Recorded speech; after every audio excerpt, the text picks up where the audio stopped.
Historiquement vôtre. Le récit. C'est encore une histoire terrible que je vais vous raconter à présent. C'est l'histoire d'un grand amour qui dure et qui grandit au fil des ans. Ce grand amour que, peut-être, on ne rencontre qu'une seule fois dans sa vie. Mais une histoire tragique aussi, car elle réunit deux êtres qu'en réalité la vie ne cesse de séparer, et de la manière la plus tragique qui soit.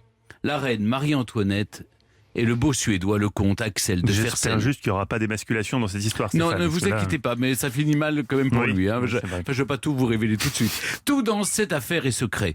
À commencer par leur rencontre.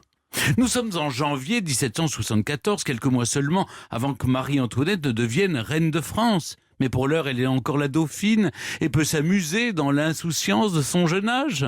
Marie-Antoinette n'a que 18 ans. Elle est arrivée en France 4 ans auparavant pour épouser le futur Louis XVI et sceller une alliance stratégique entre la France et l'Autriche, autrefois ennemie jurée. Mais pour l'heure, elle profite des plaisirs du bal de l'opéra. Personne ne peut la reconnaître. Sous le capuchon de son grand domino, soudain, elle engage la conversation avec un jeune homme svelte, au très fin, et ils discutent longuement. Avait-elle déjà repéré à Versailles le bel Axel de Fersen, grand aristocrate suédois dont le charme fait des ravages en France? Elle est en tout cas ravie d'avoir pu l'aborder librement. 4 années ont passé, mais ce soir-là, la future reine le reconnaît au premier coup d'œil. Lui semble honoré d'avoir retenu l'attention d'une future souveraine, car il a fini par reconnaître Marie-Antoinette derrière son masque. Fersen et Marie-Antoinette se découvrent, passent de longs moments ensemble, s'amusent à l'opéra, avant qu'ils ne s'éloignent à nouveau. En Amérique cette fois, où la guerre d'indépendance fait rage. S'écrivent-ils pendant cette longue et dure période? On ne le sait pas. À son retour en France, en tout cas, Fersen n'a qu'une hâte, se rendre à Versailles et revoir la reine. Le 15 juillet 1783, celle-ci lui donne un rendez-vous secret, en tête-à-tête, dans ses cabinets particuliers. On ignore ce qui s'y passe. Mais en 1798, c'est-à-dire 15 ans plus tard, Axel de Fersen en parle encore comme d'un jour remarquable. Des escaliers dérobés mènent aux appartements de la reine. C'est par là qu'il passe à plusieurs reprises au cours de ce même été 1783. Marie-Antoinette et Fersen sont-ils amants? Rien ne le prouve. Stéphane, s'il habite à côté et qu'il y a des escaliers dérobés qui mènent chez elle, je pense que ça doit être pensé quand même un petit peu. Vous n'avez jamais courtisé une jeune fille sans jamais... J'ai jamais loué un appart juste à côté d'elle. Oui, mais à l'époque, on était logés. Il était commandant du Royal suédois. Vous savez, tout fait pour s'approcher d'elle. Oui, peut-être, mais vous approchez d'une jeune fille, c'est pas pour autant que vous la touchez. Enfin bref, le journal du comte suédois a été détruit intentionnellement sur cette période-là. À la cour, évidemment, les médisances vont bon train. On s'étonne que la reine accouche de son deuxième fils exactement 9 mois après le dernier départ de Fersen. Ce que l'on sait, en revanche, c'est que celui-ci fait tout pour rester en France. Fersen s'est battu auprès de son père et de son roi, le roi de Suède, pour obtenir le commandement du régiment royal suédois qui stationne en France. Il a aussi renoncé définitivement au mariage et sur ce point, il s'est confié à sa sœur, sans pour autant dissiper le mystère qui entoure sa vie.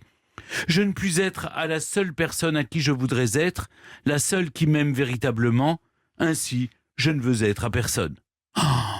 Il aura plus tard bien quelques aventures et une liaison plus longue avec une belle aventurière, mais le cœur de Fersen semble tout entier occupé par cet amour impossible. Ses liens avec la reine ne cessent de se resserrer.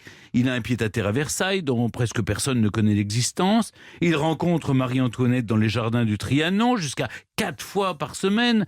Dès qu'il s'absente, Fersen lui écrit très souvent. Pour plus de discrétion, le comte utilise un nom de code. Marie-Antoinette est Joséphine. Il parle de tout, de rien, de la vie quotidienne, parfois de politique. Elle lui adresse même un dessin, il lui cherche un petit chien. Leur correspondance montre, à n'en pas douter, une tendre complicité. Mais est-ce qu'au fond, c'est pas simplement une franche amitié? Alors, c'est ce qu'il était possible de croire jusqu'à très récemment, il y a à peine quelques mois. Mais une récente découverte vient d'en apporter la preuve. Fersen et Marie-Antoinette, c'était une histoire d'amour, Stéphane.